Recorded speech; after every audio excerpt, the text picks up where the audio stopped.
છે કે ભૌતિક રાશિઓના પરિણામ શું છે?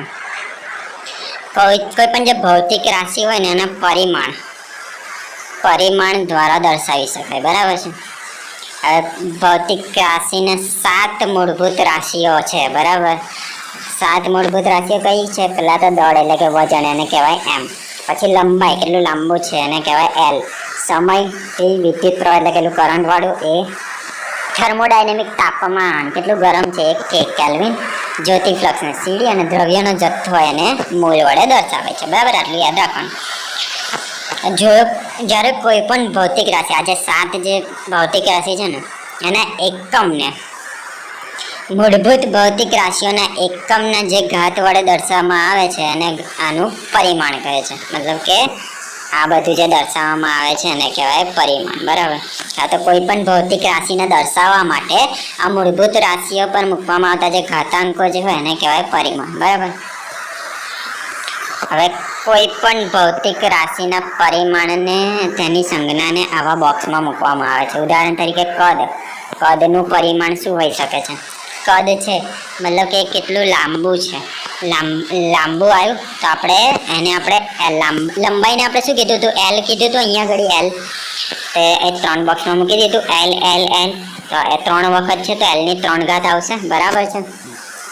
હંમેશા યાદ રાખવાનું, આની અંદર એક છે એમ, એક છે એલ અને એક છે ટી, બરાબર.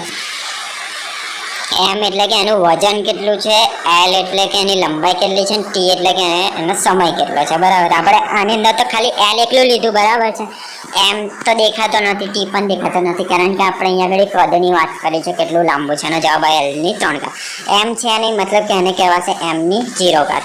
ટી પણ છે નહીં તો ટીને કહેવાશે 0 ઘાત. એલ આપણે કેટલા 3 સુધી, મતલબ એલની 3 ઘાત, બરાબર છે. આટલું યાદ રાખવાનું. બળ એટલે કે તાકાત, એનું શું છે? દળ ગુણ્યા પ્રવેગ કરીએ. દળ એટલે કે આ દળમાં શું આવશે?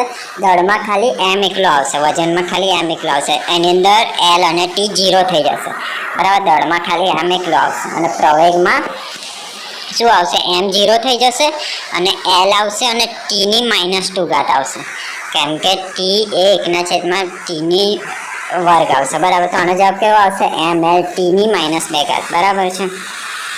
એના આટલા પરિમાણ છે એવું થશે. હવે પરિમાણિક સૂત્ર અને એના સમીકરણની વ્યાખ્યા. તો ભૌતિક રાશિના જે એકમ છે અને જે મૂળભૂત ભૌતિક રાશિઓના જે એકમો વચ્ચેનો જે સંબંધનું જે સૂત્ર કહેવાય એને પરિમાણિક સૂત્ર કહે છે, બરાબર. આપણે જે ભૌતિક રાશિને એના અલગ અલગ મૂળભૂત રાશિઓ દ્વારા દર્શાવવામાં આવે છે એનું પરિમાણિક સૂત્ર કહે છે, બરાબર છે. એનું પરિમાણિક સૂત્ર કહે છે એમ એલ અને ટી. કદ છે, કદમાં મતલબ કે લંબાઈ છે, એમાં એમ 0 હશે, ટી 0 હશે, પણ એલ તો 3 હશે ને. પછી ઝડપ અથવા વેગ, એમાં એમ 0 હશે, બરાબર, પણ એલ એ 1 હશે, કેટલું દૂર જવાનું છે, અને ટીની -1 ઘાત હશે. પછી પ્રવેગમાં એમ 0 હશે, એલ પાસે 1 હશે અને ટી પર -2. પછી ઘનતા, એમાં એમ પાસે 1 હશે, એલની પાસે -3 ને ટીની પાસે 0 હશે. ઓકે, આટલું યાદ રાખવાનું. બીજું છે કે કોઈ ભૌતિક રાશિની જે સંજ્ઞા અને જે સૂત્રના સમીકરણને પરિમાણિક સમીકરણ કહે છે. કદ, વોલ્યુમ, એમાં એમ પાસે 0 હશે, ટી પાસે 0 હશે, પણ એલ પાસે 3 હશે. પછી વેગ કાં તો ઝડપ, અહીંયા આગળ જે દેખ્યું એ જ છે બધું, બરાબર. ઓકે.